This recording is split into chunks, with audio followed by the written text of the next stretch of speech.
Hello, this is the RPG Crawler, and welcome once more to a computer and console RPG news roundup, this time for September 20th, 2025, where each week I take a look back at the week in computer and console role-playing game news and bring you the highlights. It looks like Byte, a virtual novel/tactical RPG hybrid, is set to release on October 1st. It'll target the PC, and there is a demo currently available. It looks like it takes place during the 1990s in Oregon and follows a version of Jonathan Harker from the Dracula novel, who has been hired from New York to purchase properties for Dracula using then modern technology. That's why it's called Byte. Okay. Brave X Junction is set to hit on October 8th, targeting the PS4 and 5, with a release on PC and Switch a day later. It'll be a blackjack-themed RPG. Rise Eterna 2 is also set to release on October 9th, this one aiming for the PC, PS4 and 5, Xbox One and Series X/S, as well as the Switch. It is a grid-based tactical RPG, part of a series that includes Rise Eterna and Rise Eterna War. Avernum 4, Greed and Glory, is set to release on October 22nd, a remaster of the fourth entry in the Spiderweb Software's classic CRPG series. It includes the turn-based style adventure of the others, an open-ended gaming system, but with an expanded story from the original and new dungeons, characters, and quests over the original. But Geyser is getting the Tales of the Moon Cult DLC, set to hit on October 22nd. It'll include a new quest line, side quests, locations, lore, spells, and items, etc. I still haven't played the original. I had it in my library. One of my patrons bought it for me, so I need to take a look at it. Dungeons and Kingdoms is set to hit early access soon. It'll be a medieval fantasy city builder with RPG elements and dungeon delving. So one of those hybrids that looks like it wants to do quite a bit. We'll have to see how RPG it is or where it goes. Legends of the Round Table has been delayed. Originally slated for the 29th of September, it'll now be released sometime in first quarter of next year. Nipponichi has announced Kyoran Makaiism, I don't know how to pronounce that. It will be an action RPG being developed by a number of staff originally behind this Gaia series. It looks like it's planned for Japan sometime in January of next year, and we'll have to see if there's a Western release, but hopefully there will be. Then, Chrono Arc is getting a deluxe edition on the Nintendo Switch on January 29th of next year. It'll include all of the DLC currently available for the PC version. As far as actual releases go, Trails in the Sky First Chapter saw its release. It is a reimagining of the first entry in the Trails in the Sky JRPG series with enhanced visuals and modern gameplay. Then, Atomfall got a new expansion pack. The Red Strain will offer a new area to investigate, new enemies, quests, characters, and gear. Soulscar is a more classic-style JRPG with 8 and 16-bit stylings, kind of like a retro mix of the two, where you choose a party and head out to a cursed town to hunt out its secrets. Little Witch in the Woods is an adventure RPG where you play a young witch apprentice, gathering material and using it to brew potions to help various people around the woods. Lu Yun's World is a cyberpunk-style RPG with fantasy elements, with a Souls-like gameplay and a Metroidvania-style level design. Then there's LOM Eternal 2, Son of Man, another JRPG set in a science fantasy world where you can collect guns with different abilities and use giant mecha during a rebellion. Grey Heritage, Noble Duty is a tactical RPG in a medieval fantasy world and is meant to take place a decade before Grey Heritage, A Faded Vision. Linked Banner of the Spark was released on the Switch and the Switch 2. It was originally released on other platforms a while back and is a roguelite/lifestim style hybrid RPG.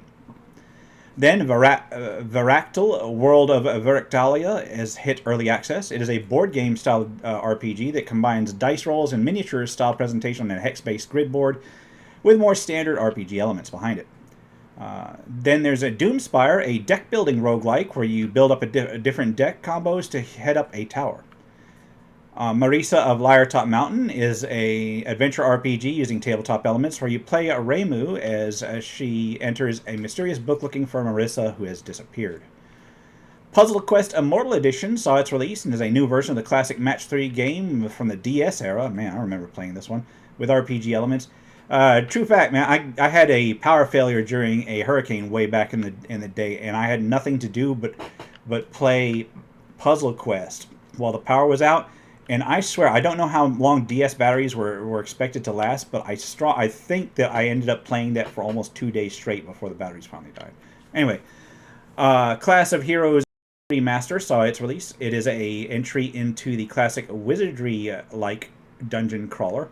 I believe it's the first time it's had an official Western release, although one was planned before. I do have an initial look and review of it coming up soon, and this is not one of those I'll get to it. It's already up for patrons to view, and it'll be put live, public, in probably a day or two. I don't know. Maybe Monday. Yeah, sure, Monday. Skyguard Arena is a tactical RPG where you try to save 5 factions in story mode or use your team against others in online play. Finally, there is Mass Builder, a mecha-based action RPG where you customize your mechanized assault skeleton suit and battle an alien invasion.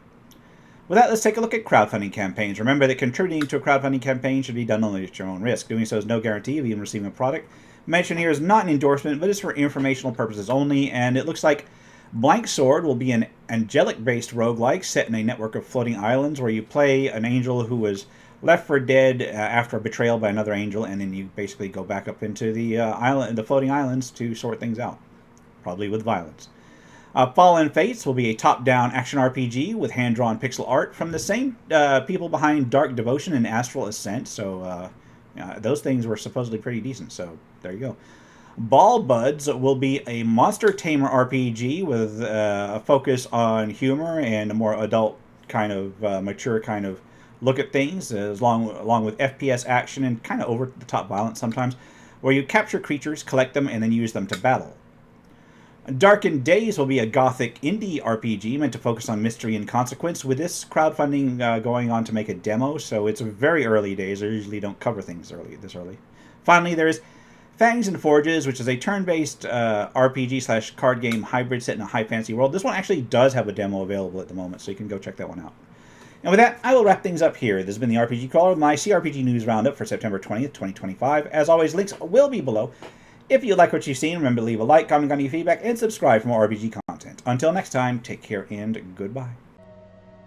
And if you are still watching, I would like to take the opportunity to thank my supporters, the top tiers of which are listed on the screen, without whose support I would not have been able to offer the variety of content that I have on this channel throughout the years. If you're feeling particularly generous and would like to join them, you can support the channel. There are a variety of options to do so. I have a Patreon, a Subscribestar, as well as channel memberships enabled.